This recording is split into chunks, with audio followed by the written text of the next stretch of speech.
Welcome back to another episode. What the hell is this, TV? No.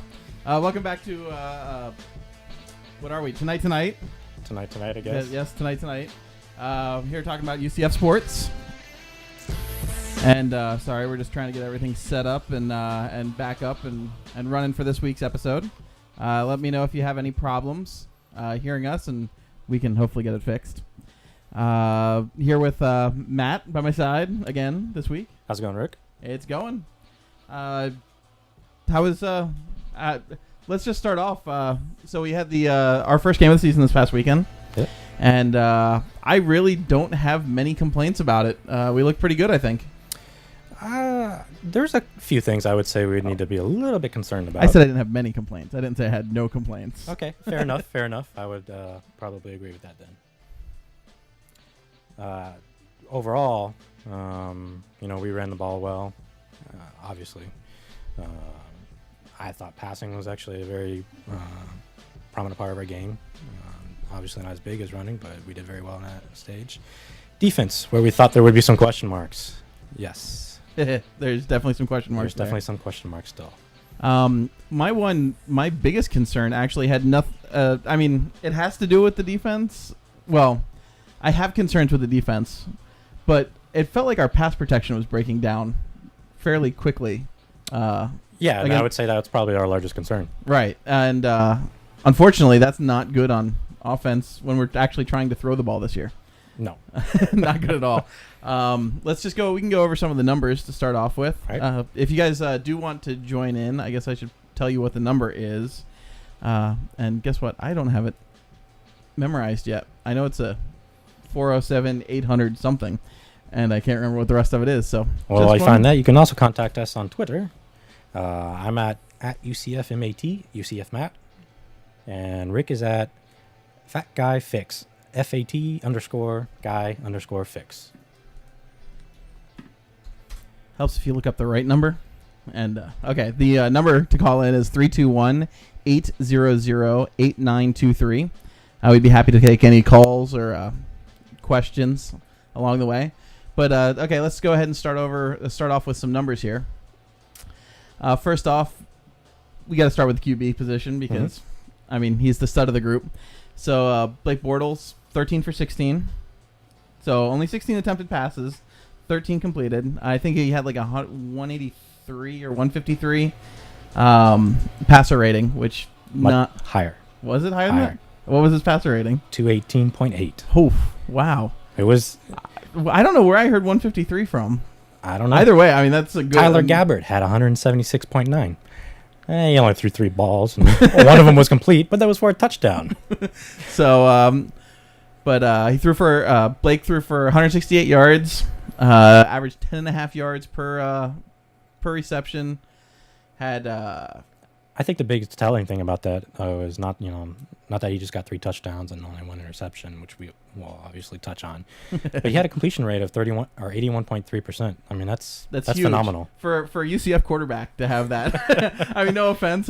Guys out there like Kyle and those guys, they were very efficient at keeping the game going. We've never had a quarterback who was, or not in recent memory have we had a quarterback who was as accurate as Blake seems to be, at least starting off the season. Hopefully he can carry that on. Yeah, when he's in the pocket and he's not being rushed, he's very poised. I think he's got his head in the game, and he's throwing these balls where they need to be. So, we'll see if when he brings on a little more pressure as far as the number of attempts, we'll see if that kind of completion rate can stand. You expect it to go down a little bit, but certainly an impressive showing out this first game. And you're going to expect it to go down also because you're going to be going up against a much, much better defense in Ohio State. Oh, yeah. There was blown coverage all over the place. Speaking of blown coverage, let's go to his favorite target for this past week, which was Rennell Hall. Oh. Only 4 receptions. 4 out of 13, basically over a third, or just under a third of those passes going to Rennell. Yep. But he had 94 yards and 2 touchdowns. Yeah. In that set, that one touchdown was a 56-yarder, and that 56-yarder was all him. It was just a crossing route that he outran the entire Akron defense. Oh yeah. You know what was phenomenal about his play was that he got a lot of it in yak. Yes. So that helped kind of boost some of Bortles' stats. A little bit, not true on the surface, but Rennell Hall absolutely playing very well. I know some people said that was a surprise. I didn't think so. And you looked at last year; he was actually open quite a bit, but the ball would never came to him. Yeah, I mean he's a fast guy. So the yards after the catch, I mean the yak is not unexpected. It's if he breaks it, there's very few people on the football field who'll be able to catch him. Oh, phenomenal speed. I mean, and that's something about our receivers. We may not have the tallest or biggest receivers, but we probably have two of the fastest receivers this season in the NCAAs. And going along with that, with another speedster, Quincy McDuffie.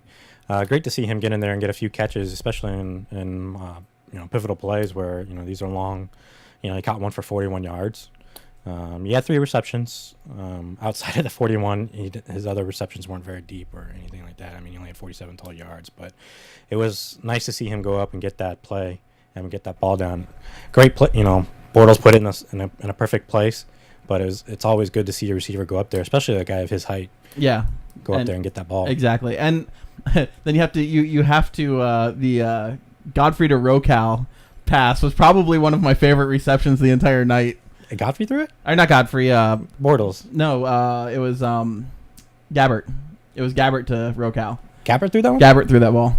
Oh, okay. So, yeah, it was Gabbert to Rocal because they made a big deal. It was Gabbert's first throwing touchdown as a quarterback and Rocal's first reception for a touchdown as a catch. You'll have to forgive me. My reception for that game, not the most primo quality. I think everybody was pretty much in that same boat. I went to a local establishment that has girls in kilts. I won't name the said establishment, who promised to have the game on, and they had it. The only problem was, all it was a red circle who kept rotating around and around and around. Nice. Because they decided not to hardwire their laptop into their internet. They decided to try and go wireless. At the same time, of course, everybody has their smartphones connecting to their wireless. Mm-hmm. And they had a draft party going on. And there were no less than 8 laptops sitting on top of that. Wow. On top of the table at that time. Wow. So, needless to say, I ended up coming home beginning of the second quarter, made it home before the half, and watched it and hooked my computer up and just watched it from the house. It was much better that way. So so that Kyle Breeze touchdown, that was it was nice to see him out there getting some and he play. he got up to get that ball too. Oh, he did. It was the acrobatic catch, as everybody puts it. It was a good catch. So I mean, I was very happy to see that. Godfrey had a couple of catches. Yeah, nice end around there. I was actually, I mean, I was telling people along the way or throughout this time that I really expect Godfrey to have a very good year at receiver. I mean, he's a very athletic guy, and as long as he can keep his shoes on, he should have some yak as well. So, well, schools outside of UCF and I think a couple others were actually recruiting him as an athlete, and one of the positions was receiver. That's what he was projected to play, receiver, or I think cornerback. Yeah, it was defensive back or receiver. So, I mean, I'm happy to see both of those guys succeeding in their new positions, and I'm interested to see us possibly go in and do some Wild Night against Ohio State this upcoming week. I'd like to see it. It's like we got a lot of talent, and so I'd like to see them all get on the field and try to contribute in whatever way they can. Speaking of contributing in whatever way they can, look at and continuing with the receiving. How about Chris Martin? Yeah, with the touchdown, first touchdown of the game. If he hadn't dropped that one, I would have been pretty sad. It was wide open, but it was funny because there's a prediction in the dungeon. There's always a prediction thread where people go in and then you are supposed to predict the first score of the game. No one had Chris Martin. I will tell you that much. There was no one who predicted the first score of that game.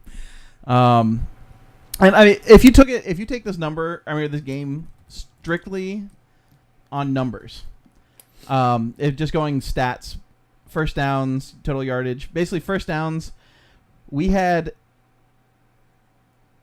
18 first downs. They had 19 first downs. So they actually had more first downs than us. Mm-hmm. Total yardage, 386 to 325. Not a very, the 60-yard discrepancy is not a huge difference there. That goes, though, because if you look later on, there were 4 turnovers. Yeah. It was a 3 turnover margin. We had 4. We had 1 turnover. They had 4 turnovers. Number of their turnovers were in the red zone. So we didn't actually have a very long field to be able to have to take the ball. So our yardage was very small. We did control the clock. Not a surprise in a Leary ball. We had possession of the ball for 32:09. They had 27:51. Not a huge advantage, but enough. Yeah, it was enough of an advantage. There will be very few games that you'll ever see somebody have a ball time advantage over UCF. Just the way our offense runs.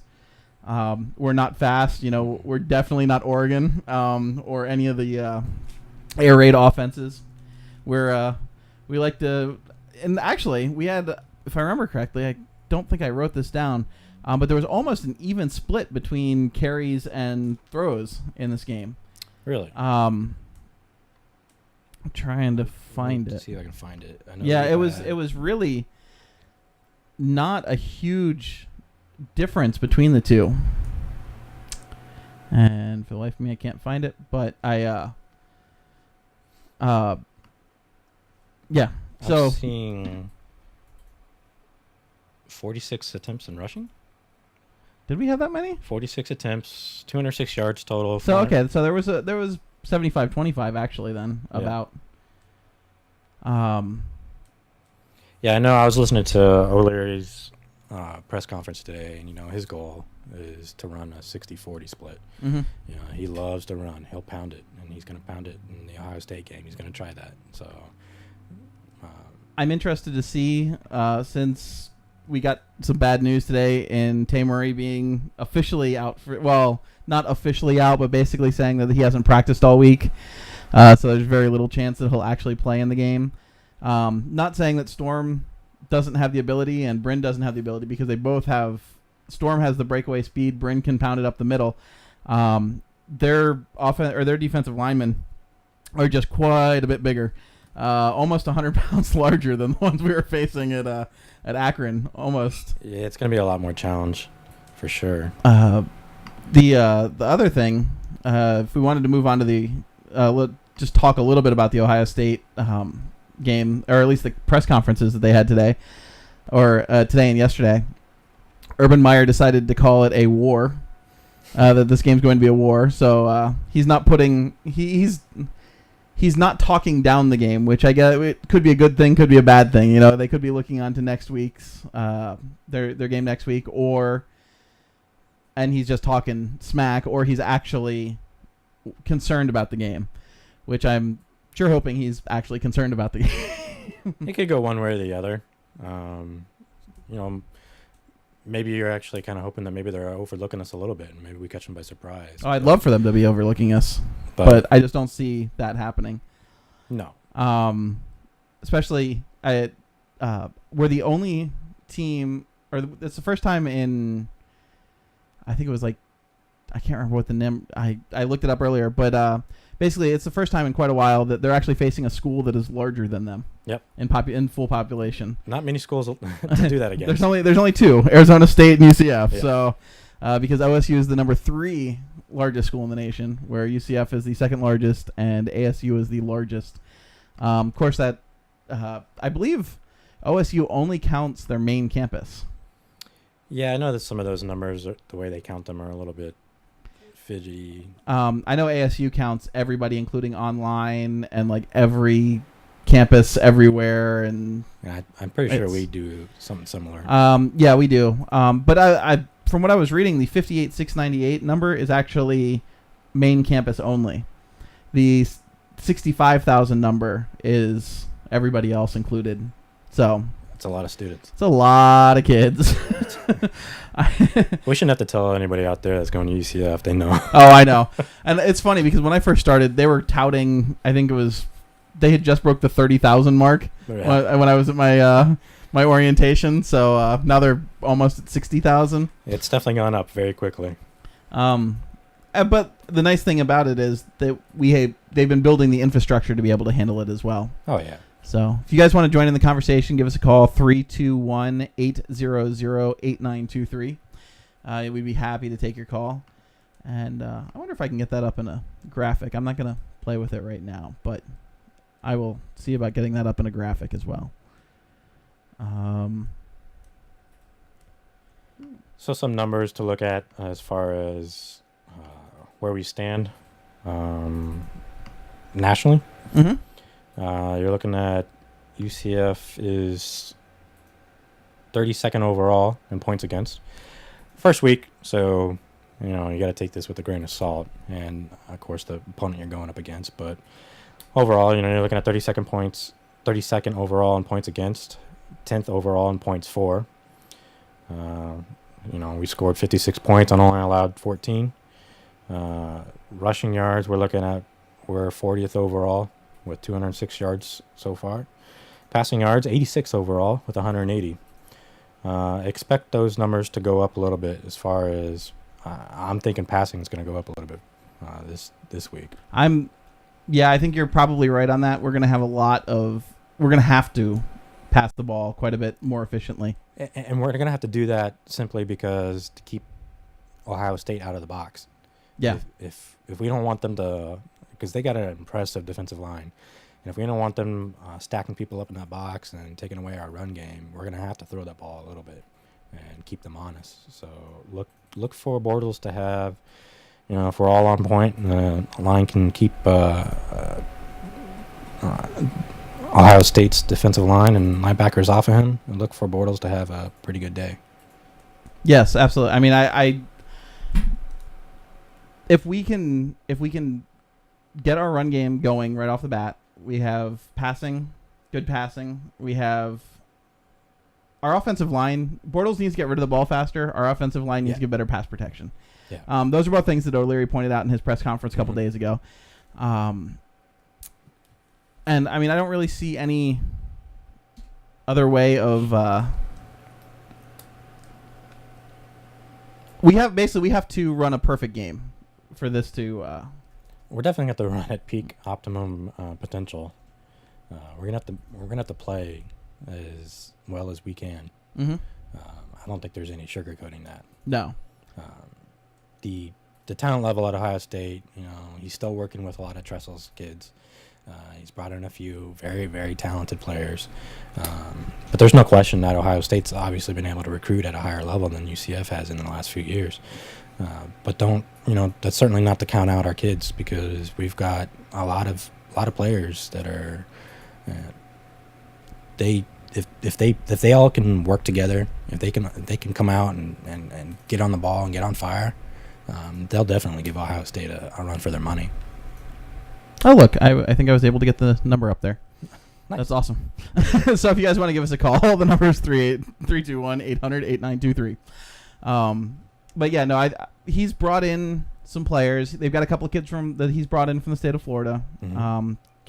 Not off the top of my head, can't remember any of them, but look for that trend to continue. Oh yeah, he's going to be bringing kids in from Florida. It's Urban Meyer made a name for himself with all the coaches down here. It's not even necessarily the kids. A lot of the kids probably can't, at least at this point, probably can't stand him because he left UF, blah, blah, blah. Thank you, Mike Bianchi, for pointing that out. I don't know if you heard that story or not.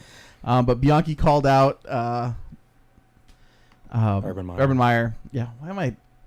Brains elsewhere, sorry. That's all right. But he called out Urban Meyer for leaving the Gators to join OSU.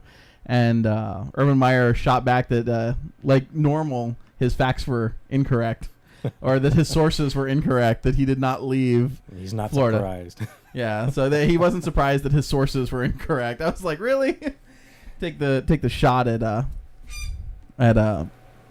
Bianchi. It's pretty funny. Yeah, and I would take an open shot at Bianchi anytime if they gave me a good reason to. I don't know.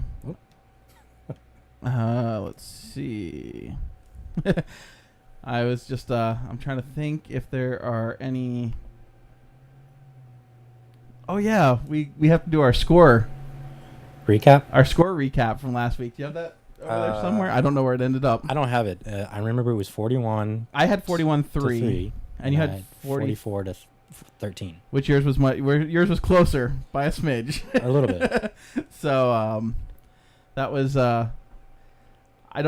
this week's gonna be so hard.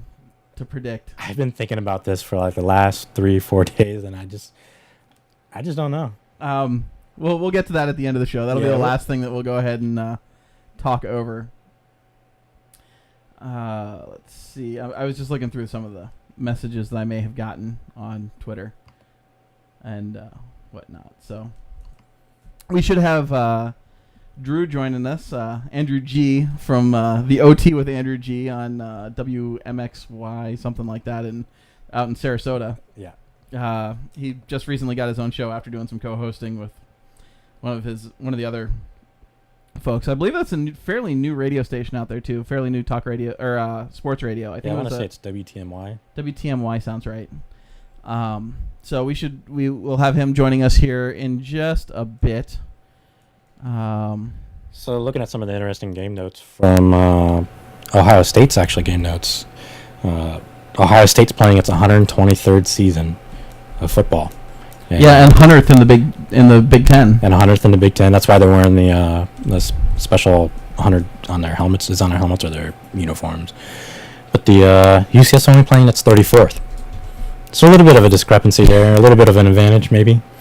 But history only takes you so far.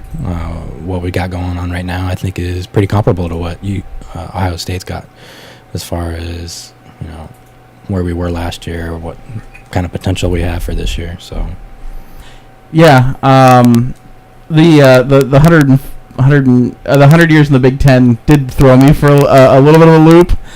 Being that our school is not even close to 100 years old, and I know that there's schools that have been around forever. My sister's college, for example, up in South Carolina, was around it was actually closed during the Civil War, so it became a Civil War hospital. So the schools have been around for a long time. It's just odd to see that number pop up when it comes to how long they've been playing football and how long they've been playing football in a single conference. Mm-hmm. There are very few schools that can say that. Yeah, you look at UCF, we've only been in the conference for 8 years. Mm-hmm. And this actually will be our last year. Yes. So we're actually moving on to another conference. This will be our third conference in, 10 years? In a 10-year period? 15 years. Yeah, in at least the last 15-year period. So another interesting fact I saw in their game notes, that they've won 58 consecutive regular season non-conference home games versus teams not ranked in the AP Top 25. Their last loss was 34-17 to Florida State in 1982.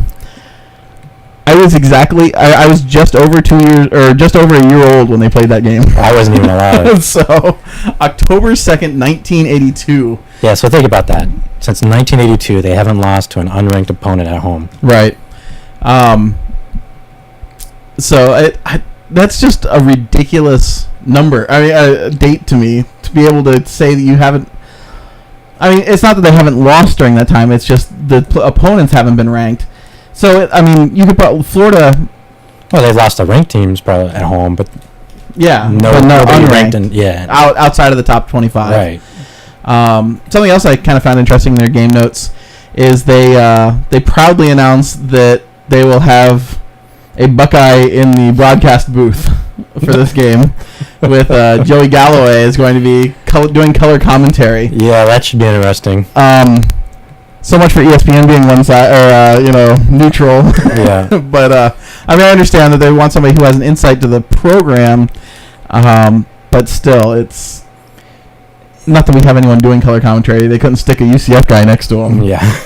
I like neutrally called games where they'll get excited for either team doing well. And a lot of times, even if there is one person who went to the school, they will get excited for either team doing well. Mm-hmm. But it's them being broadcasters, not them going with their heart at that point. Right. Yeah, it'll be interesting to see how the color commentary works out in this game. Don't expect it to be... I'm sure they'll have a lot of nice things to say about UCF, but there may be a little tinge of excitement if things go Ohio's way and not UCF's. But it should be interesting. This is Ohio State's... they're 58-7 at Ohio Stadium since 2002. Mm-hmm. So they're not used to losing at home. No, they're definitely not. In 10 years, they've only lost 7 games at home. That's a pretty good run. Yeah. 10 years, 7 games. So, I mean, well, that's pretty. It's less than a game a year. Yeah, it's pretty ridiculous if you think about it. And I'm trying to think of what I tried to pull my favorite parts of the notes. There are a lot of notes that they give to these games. There was a lot of notes. It's good for us. It is. It's very good for us. Makes for easy radio. But I was trying to pull my favorite stuff out, and really, it came to all the stuff about Braxton Miller and his last game. Oh yeah, I think we should definitely get to that in a minute. Yeah, well, that was my my specific focus when it comes to talking Ohio State was Braxton Miller, and all the records and whatnot that were set during that game against. They played no, it wasn't Miami of Ohio. God, I'm horrible today. Actually, joining us now, we've got Andrew Glukov. Andrew, how's it going? Hey, how you doing? Doing well. How's it going, Andrew? Good. So, for those of you guys who don't know Andrew, he has his own radio show on is it in Sarasota only or West Coast? Tell us a little bit about your radio show. Okay, it's on WTMY, which is 1280 AM in Sarasota, Bradenton, Venice, but it's also on WTMY.com, serving the world. And the show is called The OT with Andrew G, which is on Sunday nights from 9 to midnight. And for those who probably don't know, Rick and I go back a long time from our early days at UCF. 10, 11, 12 years, something like that? It's in about 11 years. So, yeah, God, it has been forever. I've known this. Does that make you feel old? It does. It absolutely does. So, yes, okay, so you now know Drew, UCF student, but he also is an avid Ohio State fan due to family. I grew up in Cleveland, so everyone was a Buckeye fan. Kind of hard to escape. Yeah, you don't want to be a Michigan fan there. That'll tell you that much. No. So, so what do you have? I'm assuming that you watched the game last week. I watched both the UCF game and the Ohio State Miami University game.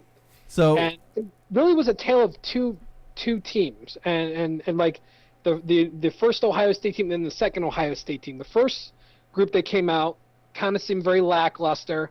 The defense was soft. Braxton Miller was basically doing everything on his own. And the thing about Braxton Miller is he's like Terrell Pryor. Don't rely on his arm if you want to win games. So basically, you're looking for him to run first, pass second? Yeah, and the stats show it. He ran 17 for 161 yards. Most of that was a combination of design runs and just passes that just never happened. And he's a guy, like we dealt with Godfrey, he's a run-first, pass-second quarterback. So the key is going to be a combination of outside containment. You're basically going to have a linebacker spy keep an eye on him because he's too much of a strong runner to have your basic set defense. And they're going to have to plug up the middle because that's where the quarterback draw comes from. Yeah, I saw a few of those plays. That's definitely going to be a worry for UCF. They're going to have to play that, have that linebacker spying him quite a bit there because he could definitely play that quarterback draw and get a lot of yards like he did against Miami of Ohio. I unfortunately only caught the highlights of the Ohio State game because of hospital time and whatnot. But how's it? Do you have to worry about throwing on the run? I know when we had Godfrey, you always had to, whenever he was rolling, you always had to deal with the fact that he could he could throw the ball downfield at any time.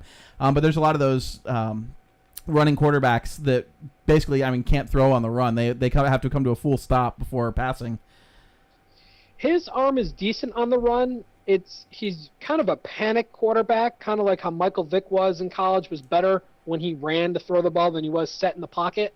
And the thing was, if you saw the highlights of the game, you noticed that the receivers were bailing him out on some outrageous catches.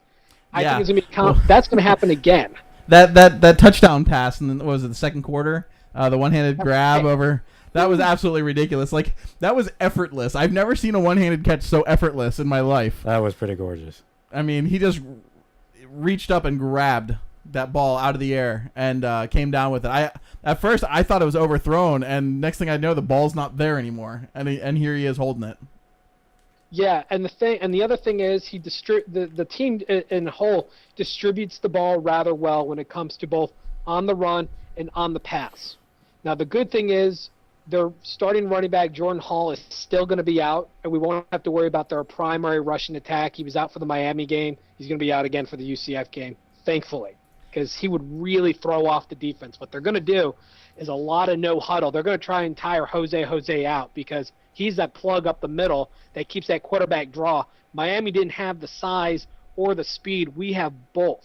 So they're going to try to use depth and our lack of it compared to them to try and wear us down during the game. I found it interesting that Urban Meyer actually focused directly on Jose by name, calling him out, that he was going, that they were going to run no huddle more to wear him out. And having seen him this year in practice, it might be a little bit more difficult this season to wear him out than it was for during last season. We really do have one of the best strength and conditioning programs. Aside from the fact we don't miss practices because of our wonderful indoor facility, we got some killer strength and conditioning coaches that run them through the gauntlet. And I've definitely seen them put through the tests, both before, after, during practice. If you're not up to George O'Leary's par when it comes to the strength and conditioning, the strength and conditioning coaches will be all over you.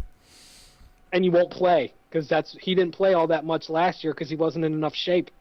So, but he's definitely looking better, and he was running well during practice, and I'm looking forward to see how he takes Urban Meyer's comments about him, especially since it was directed directly at him by name and number. If I'm Jose, I'm relishing this. Basically, bring it on. Now you're going to have the water guys with the Gatorade ready for him at the end of those possessions. But, bring it on. I think they're going to have to find ways to sneak it onto the field in between plays. I get him the little recovery packs, the Gatorade recovery packs. But in all seriousness, he's looking better. He's lost a considerable amount of weight since he first came to UCF. Some from last year. But there's no questioning it. He's a big boy. Yeah. And Urban's got a good game plan. Tire this kid out, and we'll see if it works out. Well, and this is almost the point where you could almost use the new helmet rule to your advantage. If you needed to get somebody off the field or wanted to get somebody off the field, hey, my helmet popped off.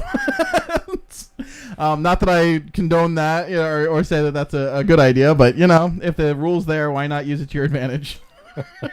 Absolutely. The rules are meant to be broken, stretched, not broken, stretched.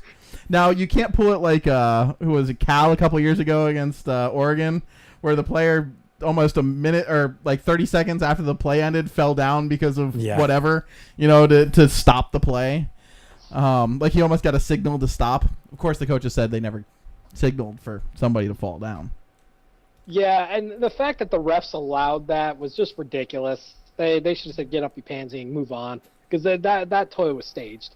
Oh, absolutely. There was nothing to that. So, thoughts on UCF's offense this week? For this week, what do we have to do against Ohio State?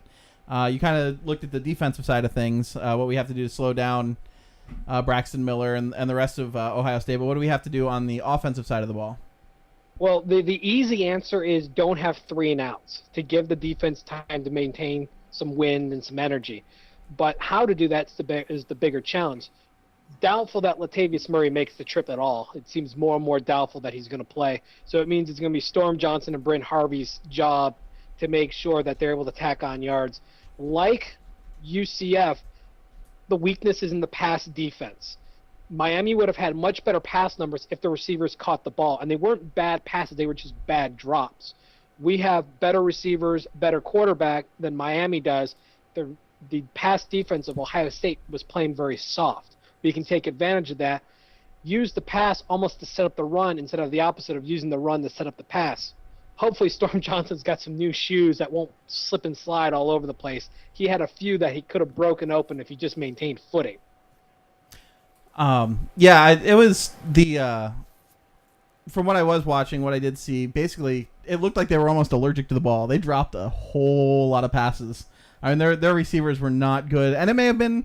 I mean, I'm sure it's nerve-wracking playing in front of 103,000 people. I know even just being in the band playing in front of 100,000 people at Penn State was a little bit nerve-wracking. I remember that trip. In fact, I was reminiscing with my wife about it just the other day when we were watching the Virginia Tech game last night, and I mentioned those were some of the nicest fans I've ever dealt with. Yes, Tech. They were definitely nice, and it was very weird because they actually have two bands. I don't know if you know that or not. Penn State? Virginia Tech. Oh, Virginia Tech. Virginia Tech actually has two bands. They have a military marching band and a regular marching band. Wow. So it's interesting because we were right next to the military band, and then the full band was across the field from us. It was a cool experience. Especially watching the Tubas do the hokey pokey. Yes, between the third and fourth quarter, they go out and play the hokey pokey right in the end zone. It's actually kind of cool. So no, it was. As far as the intimidation factor, we have a combination of both youth and experience, which I think will play well because we've had to deal with very close games. You know, playing at BYU last year, BYU is not as big as Ohio Stadium, not by a long shot, but it's still a very, very nasty crowd. And while we had a mistake late that cost us the game, they didn't look intimidated by the crowd itself. And I think the UCF players who've been around a while, since I believe there's only two freshmen on the two deep roster on the offensive line, that's good. And that it also means that they're used to dealing with opposing fans and that hostile environment. Yeah, I don't think it's the hostile environment. I just think it's the loud environment. And I know I haven't heard anything about practice this week, but O'Leary normally likes to bring out the jet engine sounds and the giant speakers on golf carts to try and drown out calls and everything else, so that they can prepare for large crowds like that. Yeah, it's going to definitely be a different experience for some of these kids that haven't played in front of large crowds. And a lot of the teams that we go up against in the conference, they obviously don't have 100,000 seat stadiums. So just the sheer difference is going to be a little bit of a different experience for them. So it'll be interesting to see how they hold up against that. But George doesn't travel with a lot of freshmen, so at least we'll have that, as Drew kind of pointed out. So you're going to have a lot of kids out there that are a little bit more mature, have a little bit more experience on the road. So hopefully we'll have that going for us. The big key is they got to take it as just any other game. It can't be viewed as, oh my God, we're playing Ohio State. No, we're playing just another team on the other side of the field. If they can keep that in perspective, I think it'll go a long way of preventing the fans from getting in their head. But I'm looking at UCF stats, and there's one glaring thing that I noticed in our rushing game. Outside of Murray, we had no player on the team that had a 10-yard carry at any point during the Akron game, which is definitely cause of worry because the Ohio State defense are quicker, bigger, and better tacklers than Akron, which means we're going to have to find some sort of way to open up a big play on the ground.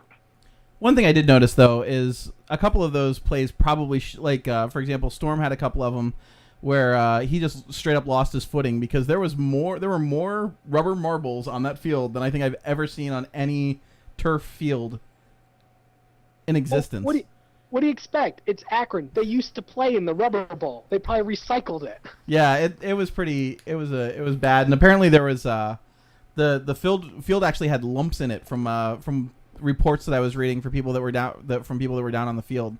So it was not. It's new, but it may not be in the best condition. Where Ohio State, that field's been played on for a while, and everything's been worked out on it for sure. Right, and they have more resources to just make it a generally better field, but they need to plan more accordingly. Have multiple shoes, because you have different type of cleats for different conditions. I'd bring two sets of cleats for each player, and judge on game day. Okay, here's how the turf feels. Let's go with this pair, because if Storm keeps falling like that, it's going to be a long Saturday. Absolutely, no doubt about it. I don't think Brent Harvey's going to carry us all the way through that game. So we're going to have Storm Johnson staying on his feet, basically. Now, the other thing is, and we didn't see too much of Blake Bortles having to really stretch the defense. We got to see Rennell Hall break a couple open, including that great long touchdown across the middle. Quincy McDuffie had a great long reception. The big guy we haven't seen anything of, and I think this is a good thing, is J.J. Wharton. The fact that other receivers were able to step up while Wharton was being that number one receiver, taking the number one corner, and able to rise up and get big chunks of yards, making great catches, great runs, and those are our two fastest guys. If they then get covered up, Wharton's got the most sure hands on the team. He'll start pulling them in. So the fact that he had no receptions in the last game and Blake still had an amazing 13 of 16, I would feel really confident about our pass game if we have to rely on it. I know that that's not what O'Leary's going for, but I'm sure that the fans are pulling for a little bit more passing this season because it's nice to see an offense open up on somebody. And I don't mean by running the bubble screen every other play. that reminds you of the Krusek era. Exactly. Yeah, Krusek. Which, by the way, did you see UMass got murdered by UConn? And I would like to point out that UMass team amassed less yards in offense, 59, than West Virginia scored against Marshall. Yes. West Virginia scored more against Marshall than UMass had in total offense. The my favorite stat of my favorite call of the weekend though was Phil Steele predicted that Miami of Ohio against Ohio State would have -1 yards rushing. How many yards of rushing did Miami of Ohio have? -1 yards. That's pretty brazen. That's dead on. I would like to point out that Phil Steele also picked us to finish number 15. Yes, he picked us to be the best non-BCS team in the nation this year. So did he have us? I don't remember. Did he have us losing one game, or did he have us going undefeated? I can't remember. I think it was at least one game loss. A one-game loss, and this one, and it was to Ohio State. Yeah, so we'll see how that goes. Hopefully he's wrong. So before we let you go, I'll let you do one last plug for your show. And what's your score prediction? I'll get your score prediction before I let you go. The UCF fan in me wants to say 31-24 in favor of UCF. Honestly, I think it's going to be a very close game. If you're betting on the spread, I'm going to go take UCF with the points because it's a 17.5-point spread. I actually think, similar to how Penn State won by 3 against us in 2002, I actually think Ohio State is going to win by 3, 27-24 in a close game. Ohio State traditionally does not do well in the second game of the season. They struggled against Marshall, Ohio, Toledo, San Diego State, Navy throughout the Tressel era. They traditionally do not do well in the second game. It's a new era, but these are the same players, and they don't have that much time under Urban Meyer. So I have a feeling it's going to be very similar to that. Well, thank you for joining us. Where can we hear you regularly? Well, you can hear me regularly on WTMY.com or 1280 AM in the Sarasota-Bradenton area from Sunday nights, 9 p.m. till midnight for the OT with Andrew G. You can also catch my online writings at the Sports Chronicles, thesportschronline.com. I'm their lead NCAA football writer, so if you want to check on some stuff there, feel free. And if you want to follow me on Twitter, it's HAVOKXL200. Well, thanks for giving us a call. We appreciate it. Thanks for having me on, guys. Have a good trip. Have a great night. Enjoy your trip up to Ohio. I will. I got my jerseys all ready to go. Have a good one. You too. Well, that was nice of him to give us a call and give us his insight into the game. It's good to hear from him. Yeah, absolutely. Have you actually ever talked to Drew before? Only through Twitter. Only through Twitter. Yeah. So we have a new meeting. So you'll actually have to meet him one game. We'll have to get together because he's at almost every game. Actually, I think he's at every game unless he has something, which I don't know if anything's popped up recently. So, let's go with. I just pulled up some Ohio State message boards. If we want to go ahead and bust, or what do you want to do next? We can either go into what are they talking about, or do we want to do our focus? focus? Either or. Well, let's continue the Ohio State. Okay, we can go ahead and continue with our Ohio State talk. Apparently, the most of their fans are don't actually know a whole lot about UCF. No. In fact, the Buckeye Planet, which is one of their message boards, one that I happened to stumble across, actually has us listed as UCF Golden Knights at the Ohio State University. How long has it been? It's been 7 years, I believe, since we've been golden now. Still sticking around, huh? And they also have Central Florida all over their media guide this week. A lot of people are up in arms about that. I personally don't care. I don't care about the Central Florida thing, but drop the golden, please. It's been years and years and years, and we're still fighting it with ESPN, with everybody. Yeah. I prefer UCF because even though Central's not a direction, it's kind of into the directional school thing, which is why they try to get it to always be referred to either as University of Central Florida as a whole or UCF, and not just Central Florida. If you're going to shorten it, it should be UCF. Yeah, I can kind of see that argument, but personally, that doesn't really bother me. We are Central Florida. I mean, that's our school. But looking at the message boards, like you said, a lot of them either don't know much about us or know just enough, and they just think this is going to be a cakewalk for Ohio State. They pretty much are following the Vegas line, saying that there's really no reason why there should be any problem. You got a few of them saying, this UCF actually is kind of scary. The ones that seem like they actually read up a little bit on us, and they bring up Phil Steele's projections, and they say this is one of the definitely one of their toughest non-conference games, and should be a good test for them. But you can kind of tell that most of them are this is definitely going to be a cakewalk for them. So there was a J.J. Wharton-Wes Welker comparison on one of their boards, asking him, and actually it was one of our fans that compared him to Wes Welker. And the response was, is he white gritty with deceptive speed? So I don't know about the deceptive speed part, but white and gritty, those are two things that we could definitely call him. Yeah. We got some guys saying, we lost FIU, BYU, SMU, UAB last year, and talking about all of our losses and putting emphasis on this is Ohio State, this is big time, and trying to remind us of our trip to Texas and telling us, it's going to be like that, and basically it's going to be a cakewalk for them. There's actually a fan on here also who happens to be a Ohio State fan and also he claims UCF as his second team. Mm-hmm. So he wants us to look good in losing to the Buckeyes. I'm not sure what just fell, but whatever. He wants us to look good in losing. In losing, yes. He goes, I want the Buckeyes to win, but I want UCF to look great in the loss. I want UCF to become the Florida school, which means wins over Bama, check. Wins over UGA, check. And a great showing against Ohio State. Now, what do you think this would mean to our program if we actually won? Where would it stand?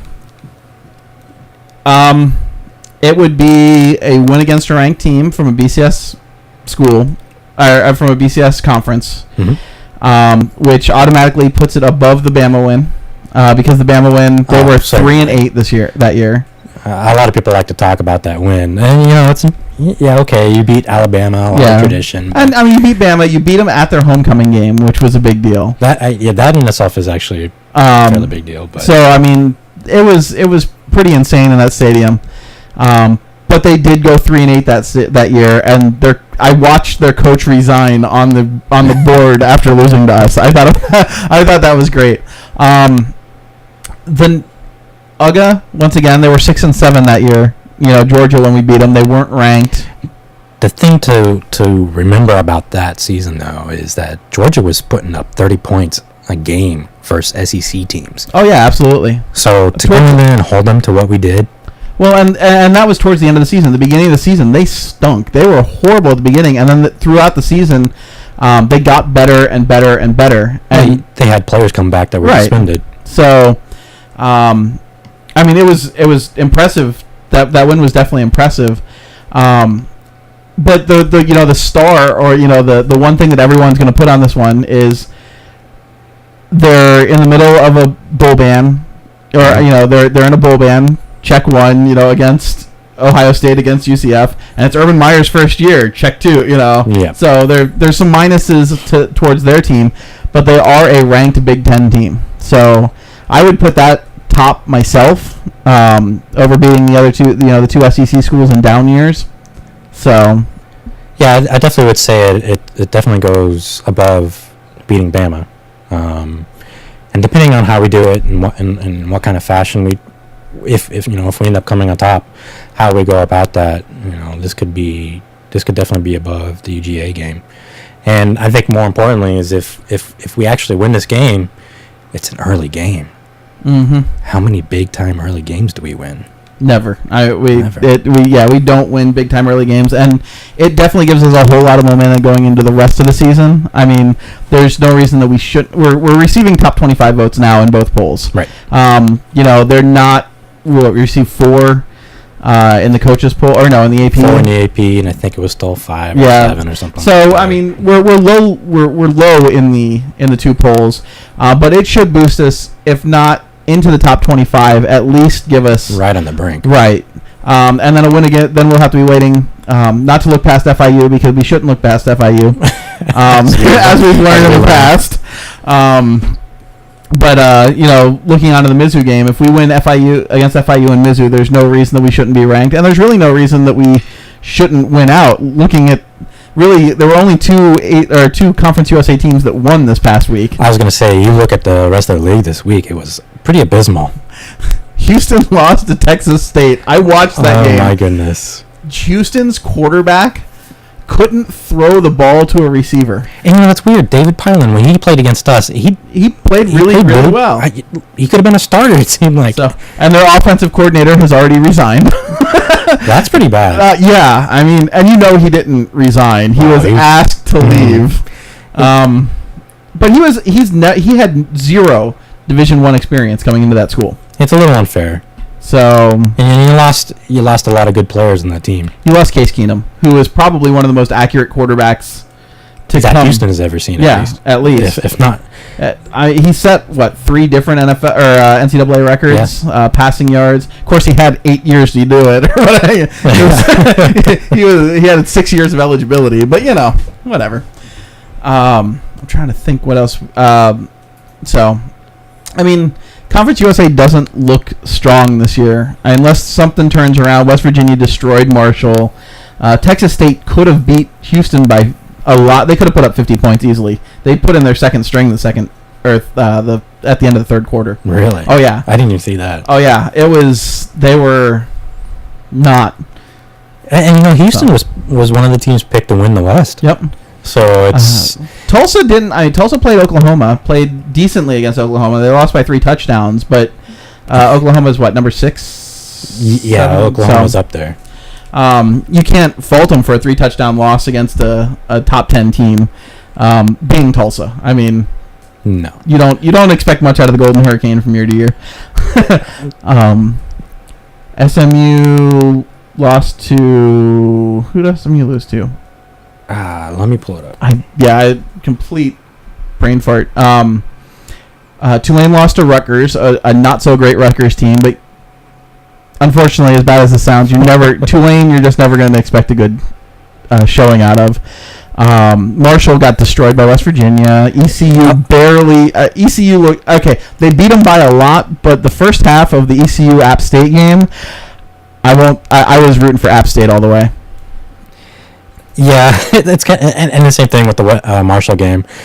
You always kind of want to root for your conference in non-conference games, but there's a little bit of me that wanted ECU and Marshall to lose, and of course Marshall got destroyed, and ECU was one of the other teams that actually won in Conference USA. Mm-hmm. But they won against a 1AA team, so yeah.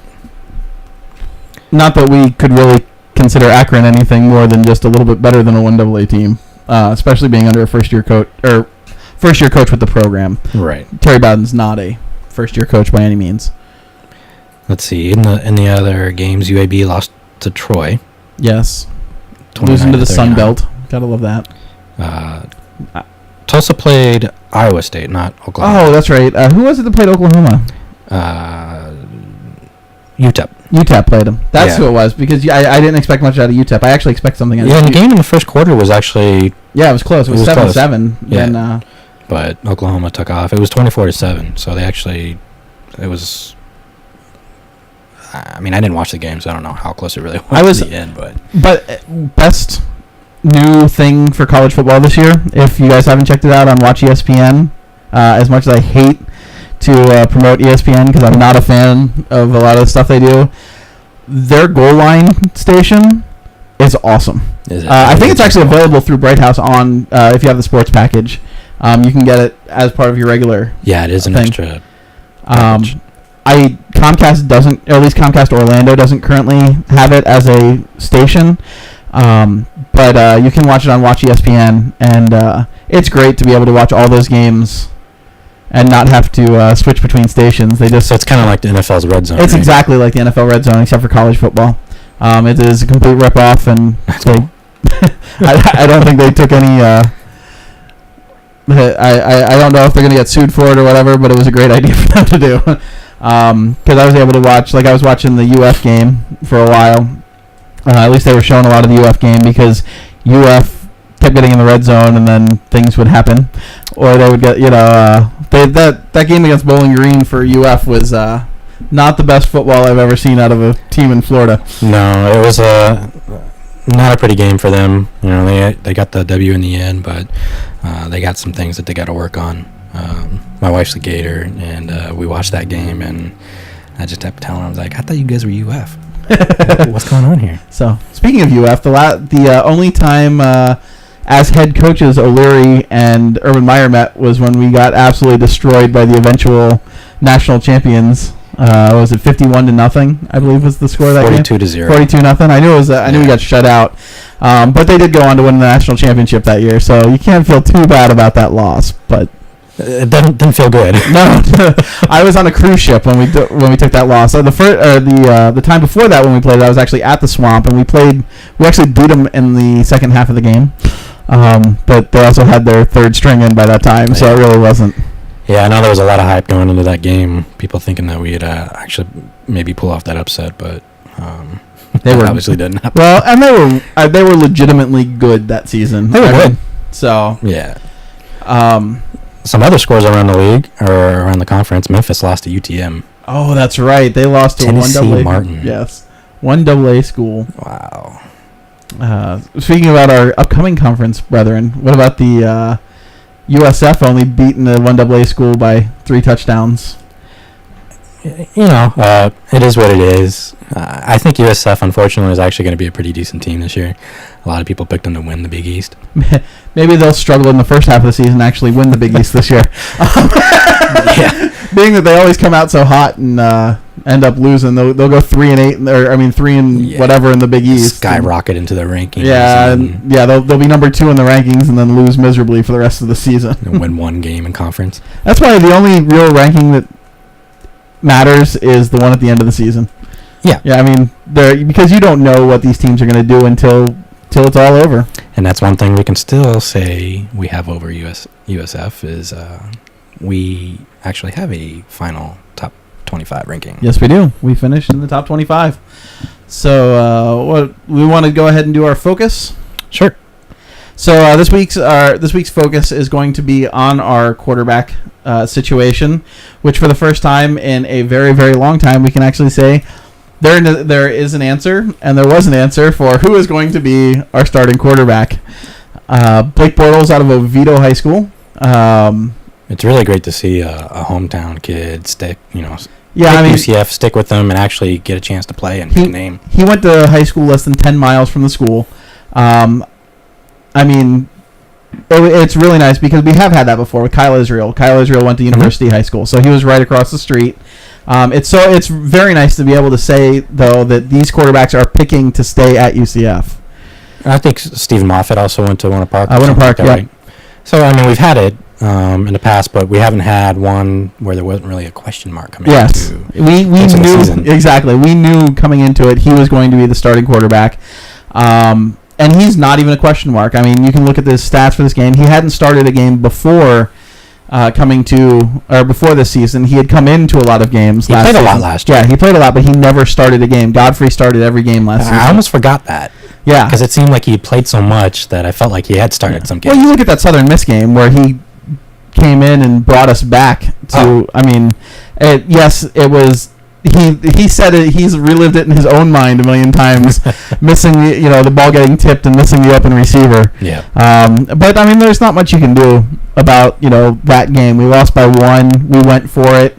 I really didn't expect us to go for it with O'Leary as the coach, but it was nice to go for it. You think so?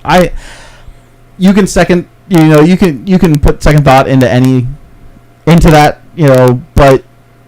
And I was calling for us to kick the ball and go to overtime. Move was the kick. So, but I mean, it's nice to at least show a little gusto every once in a while. Yeah, I agree with that. But yeah, I know I agree because we were moving the ball really well, and and our kicking we actually kicked a couple of field goals that game, and so we weren't missing. I think the question mark though obviously was that our defense was starting to slow down there at the end of that game. So, like you said, you can't. You got to give O'Leary some credit for actually making a gutsy call. Yeah. It didn't work out in favor, but, it happens. We got to see the first smidgen of the Blaine Gabbert era, I guess. Yeah. 3 attempts, one completion. 3 attempts, 1 completion. But what a completion. Yeah, the touchdown completion to Rocal. It was a beautiful, beautiful grab.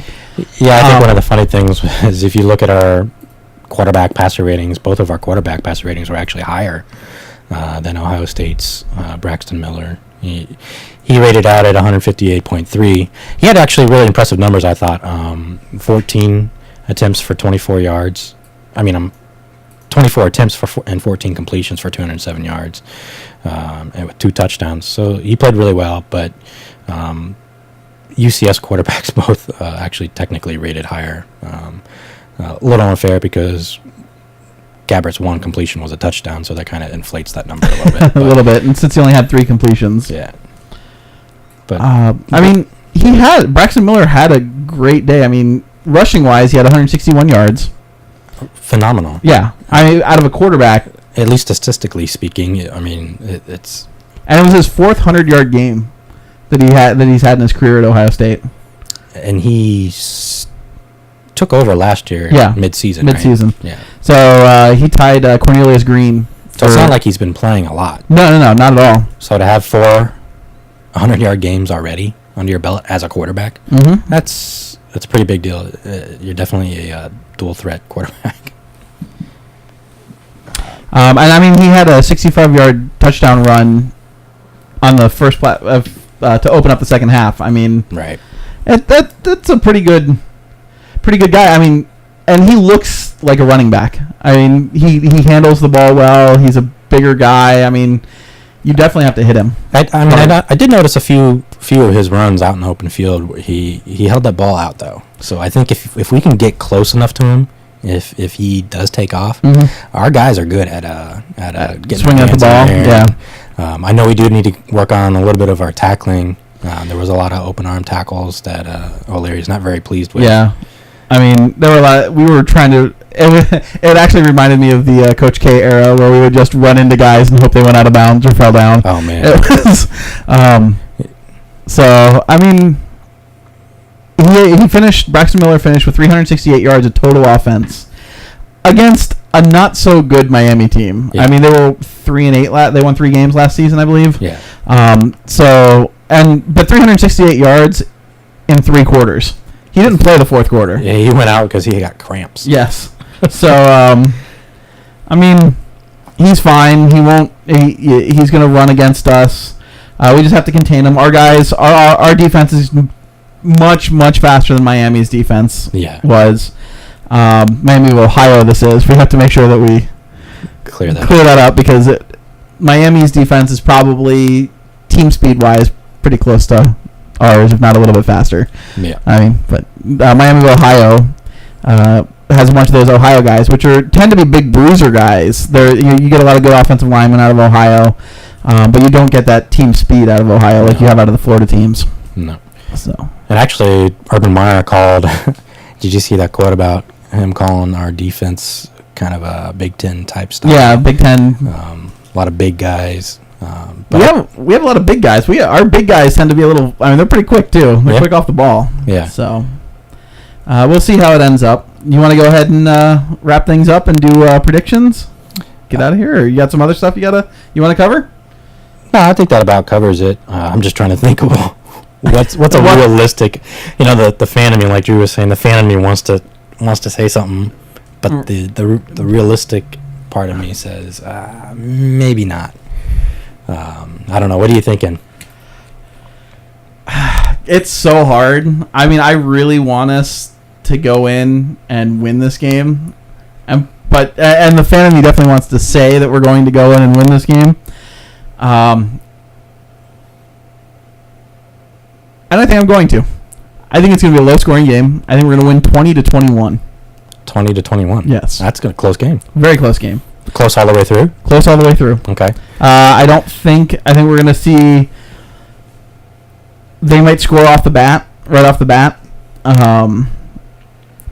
We might, second, third quarter, we'll probably put up a couple of points, and I think it'll come down to what happens in the fourth quarter.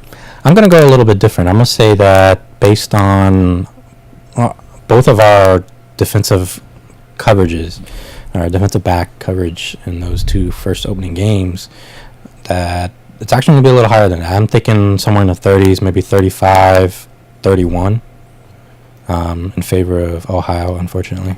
So you have 35-31 in favor of Ohio State? Yeah. I'm going to put these on my phone right now so we have them for next week. Now, if UCF comes out and plays top-notch and Ohio State, we catch Ohio State by surprise, I can definitely see this game coming out on top for UCF. But if Ohio State plays up to all their potential and catches us, I think we could certainly see a 35-31. I see there being a few breakdowns in coverage for both teams, so I think that score is going to be a little higher. I could definitely see that. I mean, we played soft.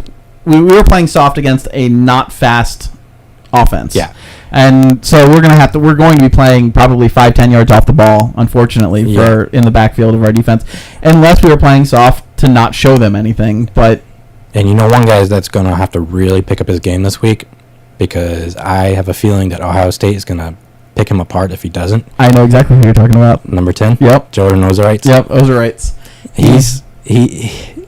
Two of their touchdowns were.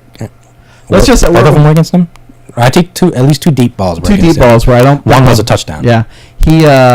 Let's just say we're going to be missing Josh Robinson. There's a chance we'll be missing Josh Robinson after this game. Yeah. So we'll see how that works out. Well, we'll get out of here so you guys can enjoy the rest of your night. Go watch. There's no football tonight.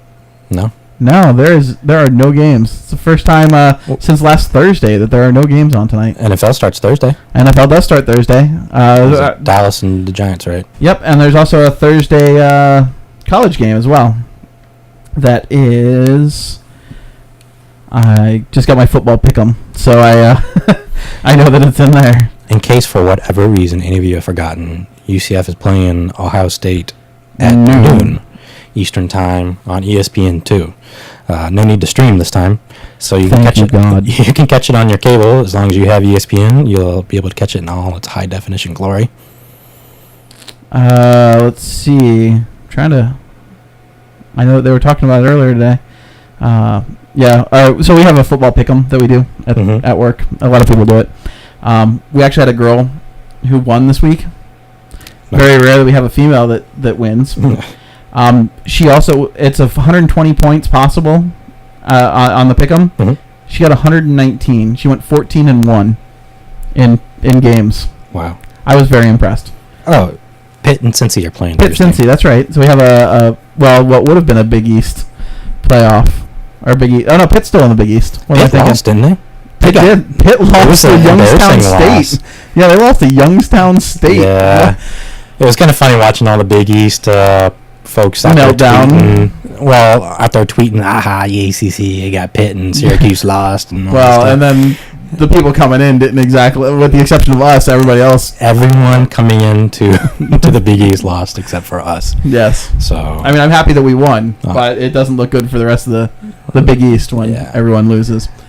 So, but you guys join us next week. We'll be back same time, 7 p.m. On Tuesday, and look forward to hearing from you. We hopefully we can talk somebody else to join in us. Yeah. To talk a little bit of Miami FIU.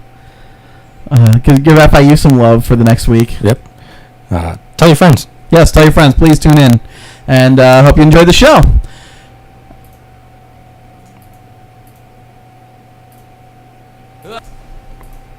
And it helps if I don't screw up the audio. Have a good night. All right.